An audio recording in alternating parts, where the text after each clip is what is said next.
Hello friends, Shreya here. Welcome to smart decisions. March बहुत नज़दीक आ रहा है। आपको टैक्स प्लानिंग करना है, बहुत कम टाइम बचा है। तो कई सारे क्वेश्चंस आपके मन में होंगे कि मुझे मैक्सिमम कितना मैं टैक्स सेव कर सकता हूँ, उसके लिए मुझे कौन से प्रोडक्ट चूज़ करने हैं, मुझे कहाँ इन्वेस्ट करना है, क्या मैंने राइट प्रोडक्ट चूज़ किए हैं या मुझे इन्वेस्टमेंट करना ज़रूरी भी है। ऐसे कई सारे सवालों के जवाब आपको ये वीडियो के एंड में मिलेंगे, तो आप ये वीडियो एंड तक ज़रूर देखें। Also subscribe to our channel and press the bell icon, ताकि आपको आगे आने वाले वीडियोस के नोटिफिकेशंस आते रहेंगे। तो चलो दोस्तों, आज बात करें टैक्स की। ATC ये एक ऐसा सेक्शन है जो कई लोगों को पता है कि जिसमें 1,50,000 का आपका लिमिट है, जिसमें आपका टैक्स सेव हो जाता है। पर कई लोग ऐसा समझते हैं कि सिर्फ ये एक ही लौता सेक्शन है जिसमें आपको टैक्स बेनिफिट मिलेगा। ऐसा नहीं है दोस्तों। तो आज हम वो सब सेक्शंस की बात करेंगे जिसमें आपको ATC के अलावा भी टैक्स बेनिफिट मिलता है। तो नेक्स्ट सेक्शन इज 80D, जो मेडिक्लेम और हेल्थ इंश्योरेंस का सेक्शन है। आपका मेडिक्लेम और हेल्थ इंश्योरेंस का जो प्रीमियम है, बी इट स्टैंडर्ड पॉलिसी का प्रीमियम, टॉप अप पॉलिसी का प्रीमियम, या अगर आपने क्रिटिकल इलनेस राइडर लिए हैं वो भी प्रीमियम, टोटल प्रीमियम ऐड करके मैक्सिमम 25,000 से लेके 1 लाख रुपए तक आपको इसमें बेनिफिट मिलता है, जिसमें आपको पेरेंट्स का भी इंश्योरेंस आप ऐड कर सकते हो। जो मेडिक्लेम और हेल्थ में डिफरेंस क्या है, ये ऑलरेडी हमने एक वीडियो में हमने शेयर किया है। तो ये रही वो वीडियो की लिंक, जो आप लिंक प्रेस करके वो वीडियो देख सकते हो, जिसमें हमने बहुत अच्छी तरह से डिस्क्राइब किया है क्या है मेडिक्लेम और क्या है हेल्थ इंश्योरेंस। तो दोस्तों, इसमें भी आपको ATC के अलावा बेनिफिट मिलेगा, टैक्स बेनिफिट एडिशनल मिलेगा। आइए देखते हैं नेक्स्ट सेक्शन। नेक्स्ट सेक्शन है सेक्शन 80E, जो एजुकेशन लोन का सेक्शन है। एजुकेशन लोन का जो रीपेमेंट का इंटरेस्ट है वो भी आपको इसमें बाद मिलता है, जो 8 साल तक आप कैरी फॉरवर्ड कर सकते हो। तो जिन ने एजुकेशन लोन लिया है, आप जरूर ये सेक्शन में भी बेनिफिट ले सकते हो। दूसरा एक बहुत इंपॉर्टेंट सेक्शन है सेक्शन 80CCD, जो NPS का सेक्शन है। जिनको रिटायरमेंट प्लानिंग करनी है तो नेशनल पेंशन सिस्टम में आप रिटायरमेंट प्लानिंग आप कर सकते हो। इसमें मैक्सिमम इन्वेस्टमेंट 50,000 है, और जिसमें आपको 50,000 तक का टैक्स बेनिफिट एडिशनल मिल सकता है। नेक्स्ट सेक्शन है सेक्शन 80TTA। ये नॉन सीनियर सिटीजन्स के लिए सेक्शन है। ये सेक्शन के अंतर्गत आपको सेविंग बैंक अकाउंट का जो इंटरेस्ट रहता है उसका आपको टैक्स बेनिफिट मिलता है। इसका मैक्सिमम लिमिट है 10,000। मानो आपके 3 बैंक में सेविंग बैंक अकाउंट है और सब में आपका इंटरेस्ट 10-10-10, तो टोटल 30,000 का आपका इंटरेस्ट है। तो उसमें आपको सिर्फ 10,000 का टैक्स बेनिफिट मिलेगा। जो बाकी का 20,000 है वो आपका इनकम फ्रॉम अदर सोर्सेस में टैक्सेबल हो जाता है। दूसरा सेक्शन है सेक्शन 80TTB। वो सेक्शन के अंतर्गत आपको जो सीनियर सिटीजन्स है उनको यही लिमिट 10,000 से बढ़ा के 50,000 कर दी गई है। तो सेविंग बैंक अकाउंट का जो इंटरेस्ट है वो 50,000 तक का उसका लिमिट है। दोस्तों, सेक्शन TTA में अगर फिक्स डिपॉजिट है, रिकरिंग डिपॉजिट का इंटरेस्ट है, तो वो इंटरेस्ट काउंट नहीं होता। ये सिर्फ सेविंग बैंक अकाउंट के इंटरेस्ट के लिए सेक्शन है।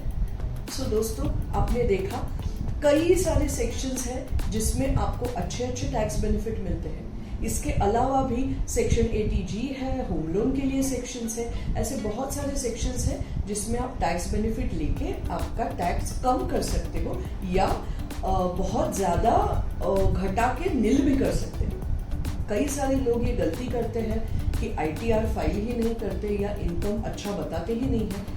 इससे ये प्रॉब्लम हो सकता है कि जब आप इंश्योरेंस के लिए अप्लाई कर रहे हो या होम लोन के लिए अप्लाई कर रहे हो, तो आपको शायद एलिजिबिलिटी आपकी उतनी काउंट ना हो। तो टैक्स से मत डरिए, टैक्स को समझे और टैक्स भरे और ITR फाइल करें। जनरली जब एचआर आपको ईमेल भेजता है कि आप टैक्स प्रूफ बताना, जब कंपनी आपके पीछे लग जाती है कि आप रिसीट्स बताना या जहां जहां इन्वेस्टमेंट किया है उसके प्रूफ देना, तभी आप जाग जाते हो कि हाँ मुझे टैक्स भरना है। मैंने तो पूरा साल मैंने सिर्फ प्लानिंग मन में किया, एक्चुअली कुछ किया नहीं है। तो जल्दी जल्दी आप ऑनलाइन सर्च करते हो या किसी को फोन करते हो या आपके बैंक आरएम को फोन करते हो और उसको बोलते हो कि जल्दी जल्दी मैं आपको चेक देता हूँ या पेमेंट कर देता हूँ, आप मुझे रिसीट भेजना ताकि मैं उनको भेज दूँ, विदाउट इवन अंडरस्टैंडिंग कि आप कौन सा प्रोडक्ट ले रहे हो, आपको वो सूटेबल है नहीं है, अच्छा आपको ज़रूरी भी है करना या आपको कुछ भी पता नहीं है, and we are just doing it happy side. So ऐसी गलती मत करिए। टैक्स प्लानिंग का आइडियल टाइम इज अप्रैल, तो आपको पूरा साल मिलता है टैक्स प्लानिंग के लिए। ATC का जो 1.5 लाख का इन्वेस्टमेंट है, it is inclusive of your EPF, PPF, existing insurance policies, everything. तो बार बार आपको ATC के लिए इन्वेस्टमेंट करने की जरूरत नहीं है। सेकेंड, ये एक ऐसी गलती हो सकती है कि आप ऐसी चीजों में इन्वेस्ट कर रहे हो, ऐसे फाइनेंशियल प्रोडक्ट्स में इन्वेस्ट कर रहे हो जिसकी आपको जरूरत ही नहीं है। मैं एक छोटा केस स्टडी आपको बताती हूँ। Mister Ram, he is 60 year old. उनकी रिटायरमेंट बहुत ज़्यादा नज़दीक है, 4 महीने में वो रिटायर होने वाले हैं। उनको बहुत बड़ा पैसा मिलने वाला है, ग्रेचुइटी का, लिव एनकैशमेंट का, PF का, एक्सेट्रा एक्सेट्रा। बहुत बड़ा टैक्स भी जाने वाला है। तो वो सोच रहे हैं कि मैं कहाँ इन्वेस्ट करूँ, मैं कैसे टैक्स बचाऊँ। तभी उनको एक उनके रिलेशनशिप मैनेजर का फ़ोन आ जाता है और वो फ़ोन पे वो बताते हैं कि बहुत अच्छा इंश्योरेंस पॉलिसी आया है, सर आप एक इंश्योरेंस पॉलिसी ले लो।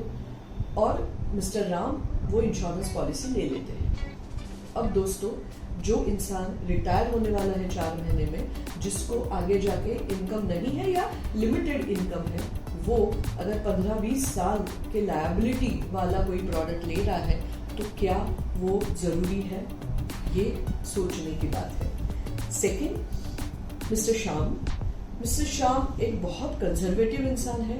उनको बिल्कुल भी स्टॉक मार्केट जैसी इन्वेस्टमेंट अच्छी नहीं लगती, पर उनके फ्रेंड ने ELSS में इन्वेस्ट की है और उनको ऐसा लगता है टीवी की एड देख के या फ्रेंड का अच्छा प्रॉफिट देख के कि मैं भी यही फंड में इन्वेस्ट करूं, और वो एक ELSS फंड ले लेते हैं उनका टैक्स बचाने के लिए। तो दोस्तों, जो इंसान मार्केट के उतार चढ़ाव से बहुत ज्यादा डरता है, क्या उसको मार्केट वाली इन्वेस्टमेंट करनी चाहिए? अगेन ये सोचने की बात है। तीसरा, मिस्टर घनश्याम ने अप्रैल में उनका फाइनेंशियल प्लानिंग स्टार्ट किया। उन्होंने फाइनेंशियल एक्सपर्ट से बात की, उनके टैक्स प्लानर से बात की। उन्होंने एग्जैक्टली समझा कि कौन कौन से ऐसे सेक्शंस हैं जो मुझे लागू होते हैं, उसमें कौन कौन सी ऐसी चीजें हैं जो मेरे पास नहीं है और होनी जरूरी है, तो मैं वही चीजें लूंगा जो मुझे सूटेबल होती है, जो मेरे पास नहीं है, प्लस वो मुझे टैक्स बेनिफिट भी देती है और मेरे सब गोल्स कंप्लीट करती है। ये चीजें उन्होंने अप्रैल में प्लान करनी चालू की और वो हिसाब से आपका टैक्स प्लानिंग और गोल प्लानिंग दोनों किया। तो दोस्तों, मिस्टर घनश्याम बने, आपका टैक्स प्लानिंग, गोल प्लानिंग अप्रैल में चालू करें। All the best and save maximum taxes. Thank you.